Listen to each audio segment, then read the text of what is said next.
Well, joined now by Tyler Toffoli, Canucks forward from his home in Southern California. Tyler, thanks for taking time out of your day to join us. Yeah, not a whole lot else to do, so it's pretty easy to make some time. Now, you hung around Vancouver for a little bit after the season was paused and then decided to head back down home.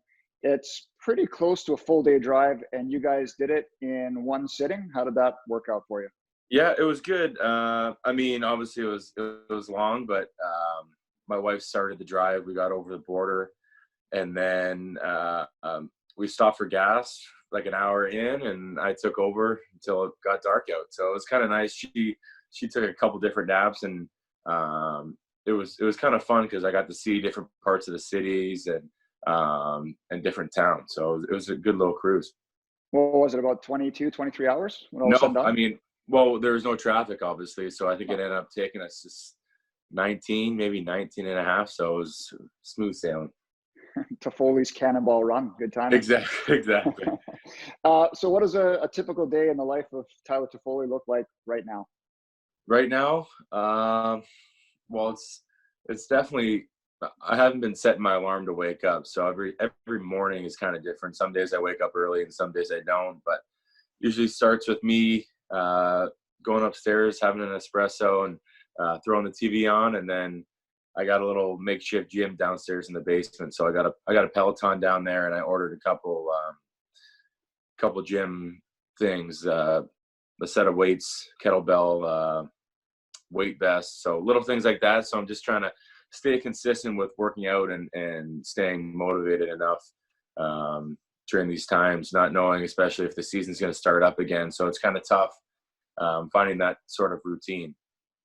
Is it difficult to train with the same intensity you'd like to when you really have no starting point? You don't know when the end game is at this point? Yeah, it's definitely different.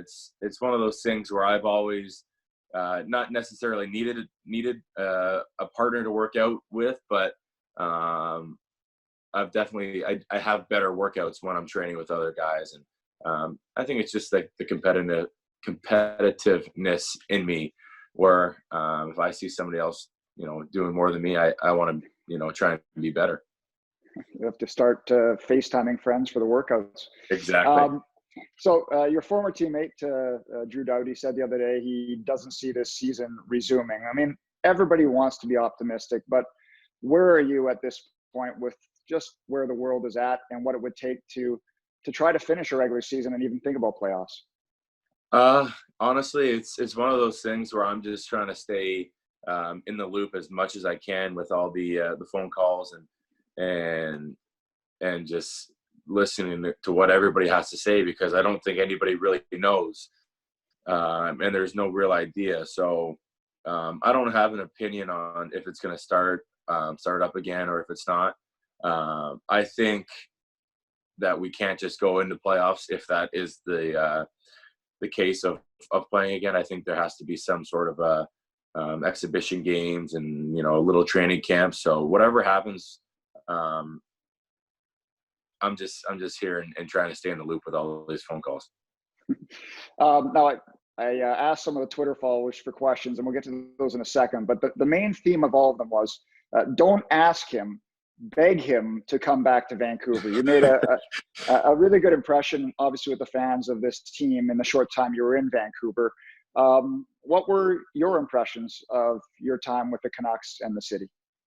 You know what? It was incredible. And I've said this before when I first got traded there, was I've always enjoyed coming to the city and playing against the Canucks, and just the way the fans were.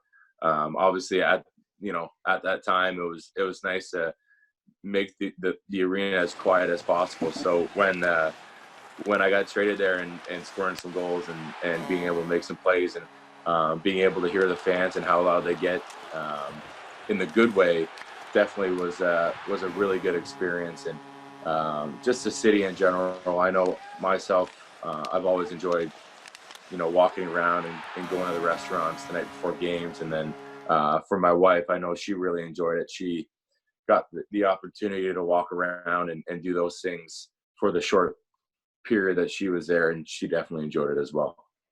Now, you're going to be a UFA at some point here, and obviously money is always going to be a factor, but on a personal level, how much does team fit and where you're going to play in a lineup and where the team is and kind of in terms of its arc towards winning? How much do those things matter to you when you're going to be making your decision? It definitely means, it means a lot. Obviously, when I first came into the league and trying to make the Kings roster, it was a hard roster to make, and I finally made it. And we had really good teams, and then going through obviously the down spiral and being one of the bottom feeders was definitely not something that I want to experience again in my career. So being able to see where a future of a team goes, and like you said, where I fit in personally, definitely is going to be a factor. Which one of your current or former teammates bothers you the most via FaceTime or Zoom? Always trying to connect to have a word. FaceTime? No one necessarily bothers me. Pierce and I have kind of FaceTime a few times, but his son kind of takes over. So I'd say Pierce's son's the one who bothers me the most, because he's taking away the time away from Tanner and I. We'll get to the Twitter question in a second, but you live in LA, and I usually ask this to the people on these Zoom chats. Most famous person in your phone, and there's got to be some good ones considering where you live. Most famous in my phone, I'd say, I think I got Zac Efron in my phone, and then I have George Lopez and Arsenio Hall as well, and George and Arsenio, we talk actually every once in a while, because my wife's real good friends with George from the Dodgers and their connection there. So we have a little three-way group chat going every once in a while. So they definitely make me laugh here and there. Maybe you can get Zac Efron on the workout chain, then you can get some good works with him. I know. Okay, questions from the viewers or the Twitter listeners. This one is from Vikash. Do you see any similarities to the future of this Canucks team versus the Kings teams at the start of your career?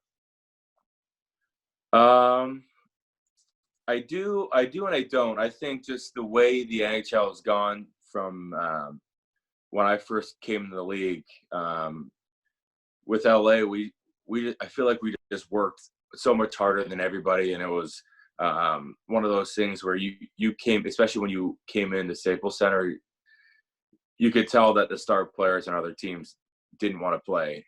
Essentially, they just wanted to play the easy game, and the way our team was you'd be lucky to almost get a shot. So with Vancouver and like I said, the way the NHL has gone, there's so much skill, and the skill level is definitely intimidating. So I think that's what the big difference is with the way Vancouver is going to be. It's they're going to outscore you, and they're going to work, but they're going to use their skill, and that's what's going to be the difference maker. Okay, from Ray Hatt, what was it like playing with Pettersson and Miller, and how would that be in terms of a long-term fit on a line?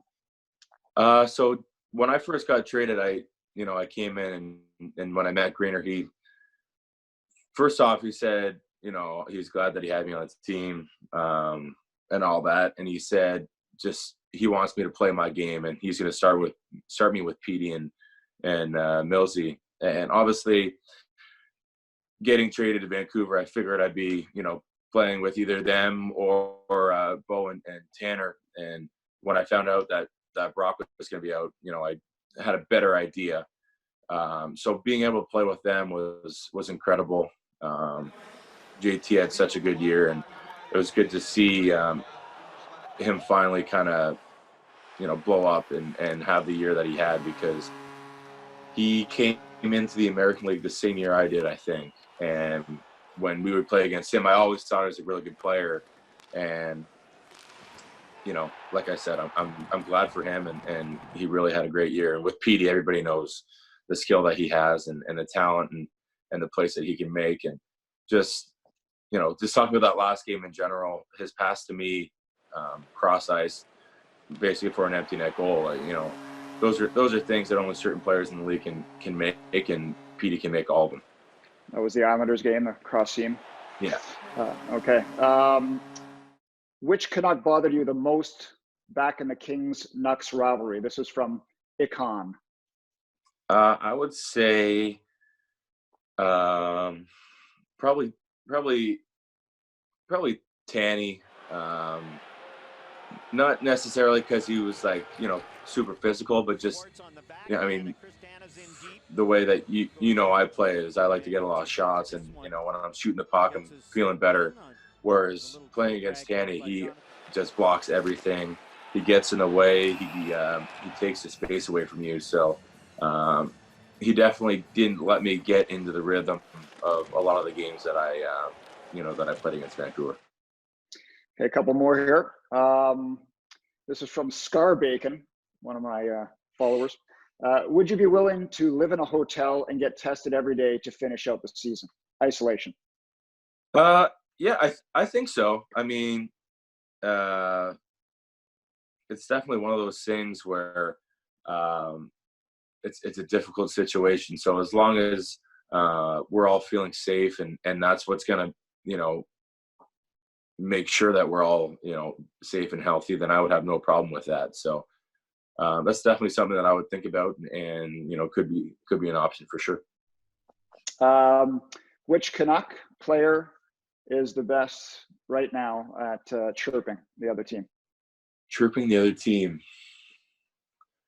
I mean, it's a fine line of like chirping, because I really don't hear that much on the ice anymore. I kind of just stay away from a lot of that. So, I mean, but it's more like, I think it's funny when guys have they say bad things, and it makes me laugh. So I'm like, JT said some really bad things. It's obviously guys that I've played a lot of my time with. So JT said some really funny things where I get back to the bench and I'm just like, what?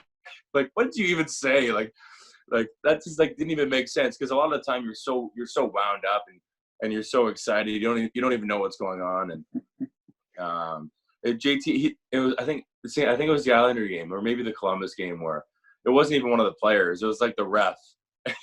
He got all mad, and he just skated off. He skated away to the other circle, because it was one of the TV timeouts, and he got back to the bench, and I just thought it was so funny. He was just so fired up. But I mean, that's what makes him such a good player at the same time, because he definitely plays hard and plays with his heart on his sleeve.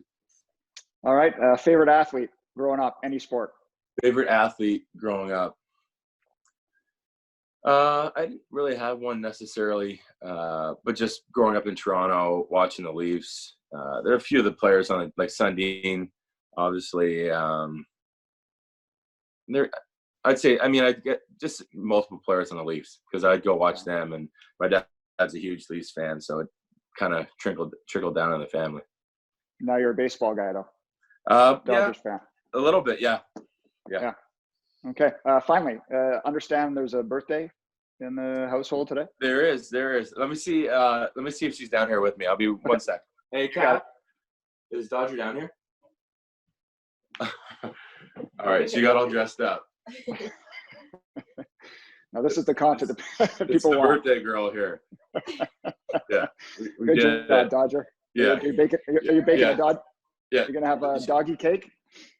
I think the plan is we're gonna make her some. She likes these cookies that Kat's mom used to make her. So we're gonna try and do that as well. So we'll see. She'll be the judge, and if she eats them, then she'll be good. But if not, we have some other treats for her. Well, Tyler, thanks so much for taking time out of your day. Be safe, keep training, and let's hope that we can see this regular season and playoffs finished somehow, some way. Definitely. Thank you again. That was awesome. Okay. Take care.